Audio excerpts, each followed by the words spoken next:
Bonjour et bienvenue dans notre nouvelle histoire philosophique. Notre récit du jour s'intitule « Le bonheur est entre nos mains ». Et notre histoire commence ainsi. Il était une fois un homme droit et sincère qui cherchait le chemin du bonheur et de la vérité. Il alla un jour trouver un vénérable sage dont on lui avait assuré qu'il pourrait les lui indiquer. Celui-ci l'accueillit aimablement devant sa tente et, après lui avoir servi le thé, lui révéla l'itinéraire tant attendu. Le sage lui dit : « C'est loin d'ici, certes, mais tu ne peux pas te tromper.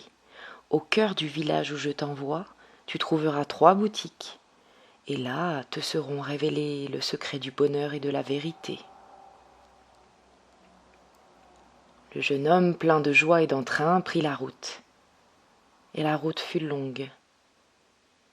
Il passa maintes et maintes cols et rivières, montagnes et vallées, jusqu'à ce qu'il arrive enfin en vue du village dont son cœur lui dit très fort : « C'est là le lieu, c'est là. » Il sentait son cœur battre dans la poitrine et son instinct se réveiller. Hélas, la déception ne se fit pas attendre. Dans la première boutique, il ne trouva comme marchandise que des rouleaux de câbles. Dans l'autre, des morceaux de bois et pièces éparses de métal dans la troisième.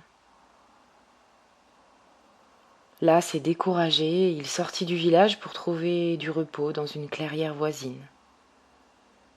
Il ne comprenait pas pourquoi il ne trouvait pas bonheur et vérité comme lui avait assuré le sage.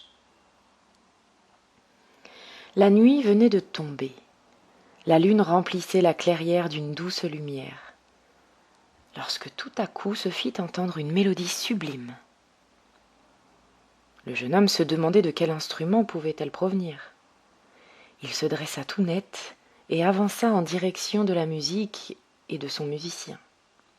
Lorsque là, stupéfaction, il découvrit que l'instrument céleste était une cithare faite de morceaux de bois, de pièces de métal et de fils d'acier, qu'il venait de voir en vente dans les 3 échoppes du village.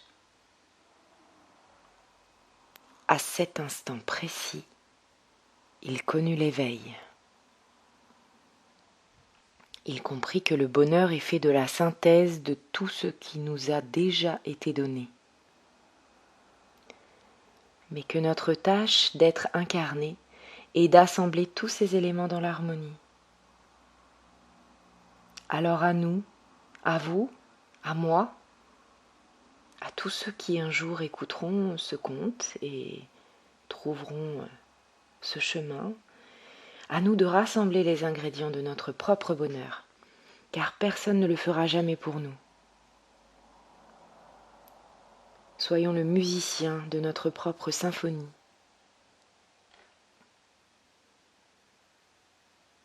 Je vous laisse à cette belle réflexion et je vous souhaite une merveilleuse journée et à très bientôt. Namasté.